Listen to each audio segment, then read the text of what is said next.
एक राजा था जिसका नाम था हिरण्यकश्यप। ओके। हिरण्यकश्यप की एक बहुत बड़ी प्रजा थी। वहाँ का एक लौता राजा था जो कि बहुत ज्यादा पावरफुल था एंड वो चाहता था मेरे अंडर में जितने लोग आ रहे हैं वो सब मेरी पूजा करें। हिरण्यकश्यप को काफी वरदान मिले थे। उनको ना धरती पे मारा जा सकता है, ना आसमान में, ना पाताल में मारा जा सकता है। उनको ना सुबह मारा जा सकता है, ना रात में मारा जा सकता है। ना ही उनको कोई इंसान मार सकता है, ना ही कोई जानवर मार सकता है। तो इतने सारे वरदान का कवच था उसके पास। विष्णु जी को चैलेंज किया कि अगर तू है कहीं पे तो तेरे को आना पड़ेगा, तू बचा सकता तो बचा ले। प्रहलाद से कहा कि तू बड़ा विष्णु का जाप करता रहता है, अपने विष्णु को बुला के दिखा। इतना ज्यादा शक्तिशाली हूँ मैं और मेरे सामने वो विष्णु कुछ भी नहीं। स्वागत है आपका हमारे एक और पॉडकास्ट में। एंड मैं आज बताना चाहूँगा कि आज है हमारे साथ में साक्षी, जो कि एक मनोवैज्ञानिक है और काफ़ी साल से अपना एक मनोवैज्ञानिक क्लिनिक रन कर रहे हैं, जिसमें वो छोटे बच्चों का जो बीमार मानसिक रोग के शिकार है उनका ये इलाज करते हैं और इनका क्लिनिक है। तो आज बात करेंगे इनसे होली के बारे में। तो पहले जानते हैं कुछ इनके बारे में। तो अपने बारे में बताइए। तो मैं 5 साल से साइकोलॉजी पढ़ रही हूँ, 5 साल से भी ज़्यादा। एंड बच्चों को ट्रीट वगैरह मैं करती हूँ जो भी मानसिक रोगी हैं। काफ़ी टफ होता है साइकोलॉजिस्ट की जॉब, बट या मैं इतने साल से यही सब करती आ रही हूँ। And I really thank you for inviting me here. Thank you. पहले हमारे दर्शकों का निवेदन है कि हम जो अभी होली आ रही है उसके बारे में जानें कि उसकी शुरुआत कैसे हुई थी और आज जो वो मनाया जा रहा है क्या उसी मनोवृत्ति से मनाया जा रहा है, क्या होली को उतना ही महत्व दिया जा रहा है जितना पहली बार में दिया गया था, या जो आज जो लोग मना रहे हैं वो होली का मनाने का सही तरीका भी है, या बस अपने फन अपने एंजॉयमेंट के लिए वो इस तरीके से होली को मनाते हैं। तो पहले हम जानेंगे उसकी हिस्ट्री क्या है, फिर बात करेंगे कि आजकल की जो होली है वो कितना डिफरेंट है पहले के होली से। ये बताए कि होली की शुरुआत कैसे हुई थी। लोग एंजॉय करते हैं, होली रंगों का त्योहार है। इससे पहले होली का दहन भी होता है, पर जैसे जैसे जनरेशन आगे बढ़ रहा है मुझे ये लगता जा रहा है कि लोग सिर्फ फन के लिए होली कर रहे हैं। क्योंकि होली की history is way back very very vast and काफी लोग ये नहीं जानते। आजकल के जो जेनजी वाले लोग हैं, जेनजी जनरेशन है, वो ये चीज नहीं जानती कि होली के पीछे का रीजन क्या है एंड हम होली क्यों मनाना चाहिए। जैसे कि दिवाली हम मनाते हैं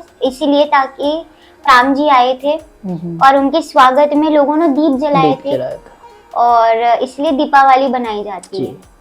वैसे ही होली का जो रियल मीनिंग है कि होली क्यों मनाई जाती है वो होता है कि हम अपनी बुराइयों को खत्म कर रहे हैं और अपने अंदर पॉजिटिविटी ला रहे हैं। होली का दहन में आग होती है, उसमें हम फल पंचमेवा या हमसे जितना भी बन पड़ता है जो अन्न होता है उसको एज अ बुराई समझ के वो जो आग होती है, जो पवित्र अग्नि होती है, उसमें हम स्वाहा कर देते हैं। ऐसा माना जाता है, ऐसा करने से जो आपके अंदर की बुराइयां होती हैं वो खत्म होती है। उसके बाद अगला दिन आता है और वो होता है एक त्योहार जैसा, यानी कि आपकी लाइफ की एक न्यू बिगनिंग होती है। पर आजकल के जो लोग हैं, ये जो जेनजी जनरेशन है, वो बस एक फेस्टिवल के तौर पर ऐसी फन के लिए कर रहे हैं, वो रियल मीनिंग नहीं जानते इसके पीछे का।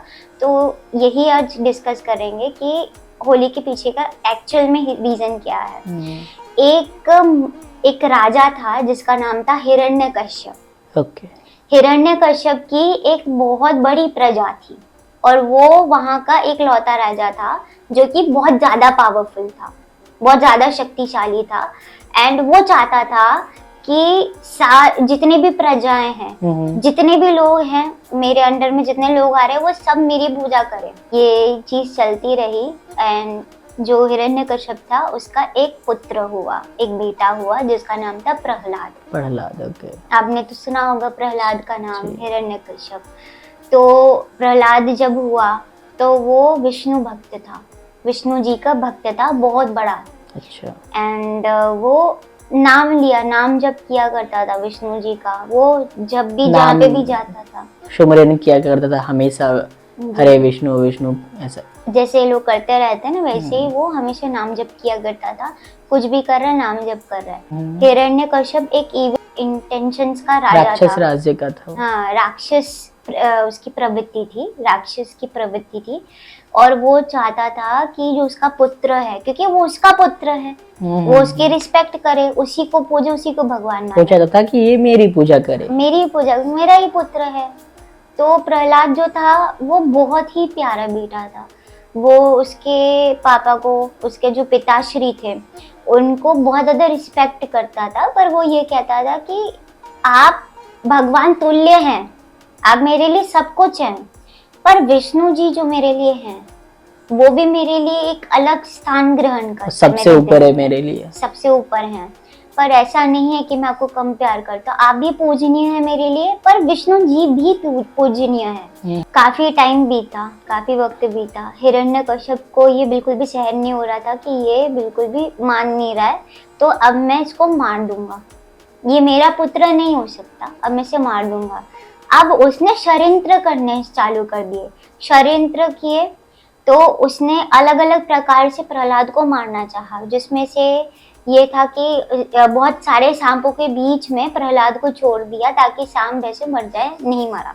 अच्छा। और इसके पीछे थे भगवान विष्णु जी ने उनको बचा रहे थे। वो हर वार से बचा रहे थे उनको। इतने सारे प्रयास करने के बाद उन्होंने अपनी बहन का सहारा लेने का कोशिश किया। उनकी एक बहन थी होलिका थी, उनको आशीर्वाद के तौर पे एक चादर मिली थी, और अगर वो चादर ओढ़ के आग में बैठ जाएंगी तो वो जलेंगी नहीं, ऐसा उन्होंने आशीर्वाद दिया था। एक वरदान दिया था। तो वही वरदान का यूज करके प्रहलाद को मारने का एक और बार कोशिश किया गया, और ऐसा ही हुआ कि उन्होंने लकड़ी वगैरह इकट्ठा की, उसमें होलिका जो थी वो बैठी, चादर लेके बैठी, प्रहलाद को अपनी गोदी में बिठाया और चादर लपेट ली, अपने खुद को पूरा लपेट लिया, और प्रहलाद गोदी में था। और अग्नि जैसी प्रज्वलित हुई, अग्नि जैसी जली। अब ये जो षड्यंत्र था उसके हिसाब से तो प्रहलाद मरना चाहिए था, पर उल्टा हो गया। अच्छा। होलिका मर गई और प्रहलाद बच गया, क्योंकि प्रहलाद उस टाइम श्री हरि करके नाम जाप कर रहा था, नाम जाप। जी, आपने बिल्कुल सही कहा, क्योंकि वो हमेशा नाम जप किया करता था, इसलिए वो हमेशा बचा रहा, और इस बार भी प्रहलाद बच गया। तो होलिका जो बहन थी उसकी, वो जल गई। अब आता है होली का दहन हम क्यों मनाते हैं, क्योंकि होलिका का दहन हुआ था। दहन यानी कि वो मर गई थी, वो उसमें जल गई थी। होलिका का जो इंटेंशन था वो नेगेटिव था, वो प्रहलाद को मारने के लिए था।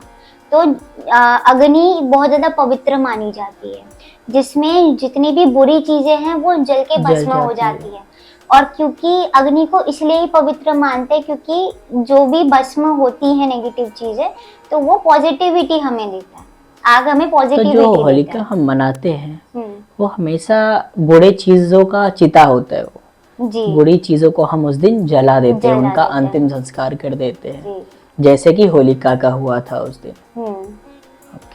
अग्नि को इसीलिए पवित्र माना जाता है क्योंकि वो हर नेगेटिव चीज को भस्म कर देता है। होलिका की इंटेंशन नेगेटिव थी, प्रहलाद को मारने की थी, इतना बड़ा पाप करने की थी, इसीलिए होलिका का दहन हो गया। अगले दिन हिरण्यकश्यप जो था उनका धैर्य टूट गया कि मैंने इतने प्रयास किए, अनगिनत प्रयास किए, पर प्रहलाद मर ही नहीं रहा। वो अपने काम में सफल नहीं हो पाया। वो अपने काम में सफल नहीं हो पा रहा था। अब मैं खुद इसे मारूंगा अपने हाथों से, और ये काफी बड़ा पाप है कि आप अपने बच्चे को मार रहे हो। बेटे को मारना बहुत बड़ी बात है किसी भी पिता के लिए, पर उनके अंदर कहा जाए तो वो शैतान की प्रवृत्ति आ गई थी।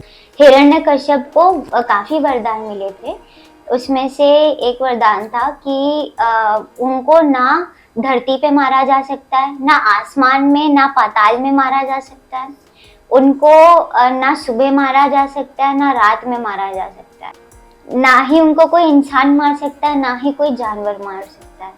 तो इतने सारे वरदान का कवच था उसके पास। और हिरण्यकश्यप एक बहुत बड़े राजा, एक बहुत बड़े असुर भी थे जो अपराज्य थे, क्योंकि इतने ज्यादा वरदान मिलने के बाद उनको कोई मार ही नहीं सकता। और इसीलिए उनकी वो इतने ज्यादा शक्तिशाली भी थे।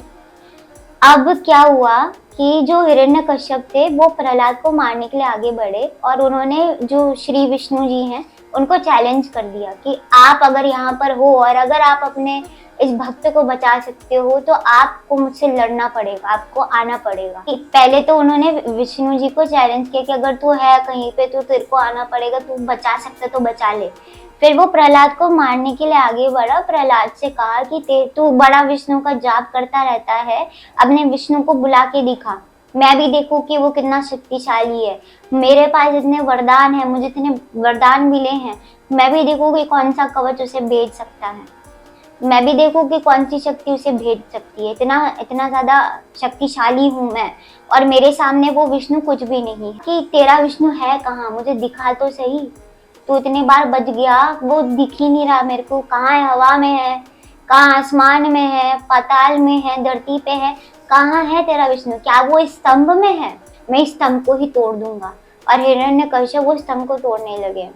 तभी बहुत ज्यादा तेजी से बिजली चमक रही थी और जो विष्णु जी हैं उन्होंने एक बहुत ही दिव्य अवतार लिया था जिसे आप सब भी जानते होंगे, वो है नरसिंह का अवतार। नरसिंह यानी कि आधा नर और आधा सिंह, आधा जानवर आधा इंसान, ऐसा उनका स्वरूप था। तो नरसिंह का अवतार लेकर विष्णु जी आए उस सभा में और उन्होंने हिरण्यकश्यप को पकड़ा और वो चौखट पे लेके गए। चौखट पे वो बैठ गए हिरण्यकश्यप को लेके और उनकी जो छाती थी वो अपने पंजों से, बड़े बड़े पंजों से फाड़ दिया, उनका सीना फाड़ दिया हिरण्यकश्यप का। इस तरीके से हिरण्यकश्यप मर गए। तो नरसिंह ने इस तरीके से हिरण्यकश्यप को मार दिया। तो नरसिंह जो थे उन्होंने चौखट पे इसलिए मारा था क्योंकि ना तो घर के अंदर मारा जा सकता था ना तो घर के बाहर। उन्होंने अपनी गोदी में इसलिए मारा हिरण्यकश्यप को क्योंकि ना तो धरती ना तो पाताल ना तो आसमान में मारा जा सकता था। और उन्होंने अपने पंजों का इस्तेमाल क्यों किया है? कोई अस्त्र शस्त्र भी तो कर सकते थे क्योंकि उनको वरदान था कि हिरण्यकश्यप को वरदान था कि कोई अस्त्र शस्त्र नहीं उनको मार सकते, इसलिए उन्होंने अपने हाथों को शस्त्र बनाकर हिरण्यकश्यप को मार दिया था। और उन्होंने ऐसा अवतार लिया था क्योंकि ना तो इंसान मार सकता था ना तो जानवर, इसीलिए उन्होंने आधा जानवर आधा इंसान का रूप लेकर हिरण्यकश्यप को इस तरीके से मारा था। उस दिन जितनी भी प्रजा थी वो उनके आतंक, हिरण्यकश्यप के आतंक से मुक्त हुई थी, बाहर आई थी और इसी खुशी के जश्न में होली मनाई जाती है। और होली जो प्रजा थी उन्होंने एक दूसरे को रंग लगा के इस तरीके से सेलिब्रेट किया था कि तब से लेके अब तक होली इसलिए मनाई जाती है क्योंकि बुराई पे अच्छाई की जीत हुई थी, बिल्कुल दिवाली की तरह। सो इसलिए होली की इजाद हुआ और ठीक होलिका दहन के एक दिन बाद होली होता है जी। सो अब हम जानना चाहते हैं क्या उस टाइम की होली और आज के होली में कोई सिमिलैरिटी है? क्या आज भी उसी तरह से होली मनाया जाता है या आजकल सिर्फ और सिर्फ अपने मजे के लिए होली मनाया जाता है? तो आपकी इस बारे में क्या राय है? जी, मेरी राय तो ये है कि जो होली का कॉन्सेप्ट है कि होली क्यों मनाई जाती है, जैसे मैंने अभी आपको बताया, तो होली का जो मेन रीजन है कि बुराई पे अच्छाई की जीत का जश्न मनाया जाता है। जब हम वो रीजन को याद रखते हुए होली मनाते हैं, एक दूसरे के साथ सेलिब्रेट करते हैं, टाइम स्पेंड करते हैं, तो वो रियल मीनिंग होता है होली कोई फेस्टिवल सेलिब्रेट करने का। पर आजकल के जो जेनजी के जो लोग हैं, जेनजी जनरेशन है, उनको मेन रीजन नहीं पता है कि होली का क्यों मनाई जाती है, होली क्यों मनाई जाती है। और वो बस ऐसे ही जस्ट एक फेस्टिवल है, ऐसे रंगों का त्योहार है, फन के लिए मनाया जा रहा है, बस रंग लगा दो हो गया, पार्टी वार्टी कर लो। तो होली जैसे जैसे जनरेशन आगे बढ़ रही है, होली की जो वैल्यू है वो भी धीरे धीरे फेड होती जा। वो लोग भांग वगैरह पी के, दारू वारू पी के या ऐसे उल्टे सीधे नशे वगैरह करके होली को सेलिब्रेट करते हैं, जो कि मेरे राय से ठीक नहीं है। क्योंकि होली का जो मेन रीजन है, हम अगर उसको बिल्कुल ही भुला दे तो होली कोई फेस्टिवल नहीं रहा। जी। अगर हम होली को रियल मीनिंग से देखें तो हमें अपनी बुराइयां होली हर साल आती है। अगर हम अपनी छोटी छोटी बुराइयों को हटाते रहेंगे और अच्छी अच्छी आदतों को, अच्छी अच्छी चीज़ों को हम एडॉप्ट करते रहेंगे और होलिका को ऐसे सेलिब्रेट करेंगे तो वो रियल वैल्यू काफी बेहतर हो सकता है दुनिया। जी। तो आपने देखा गाइस कि कैसे होली की शुरुआत हुई थी और आजकल जो जिस प्रवृत्ति से होली मनाया जा रहा है वो बिल्कुल गलत है। तो आप भी देखिए कि आपको कैसे मनाना है। रंग को सिर्फ एक कलर के नज़र से देखना है या रंग को एक नई दुनिया, एक नए नज़रिए से देखना है। तो मिलते हैं गाइस हम अगले पॉडकास्ट में।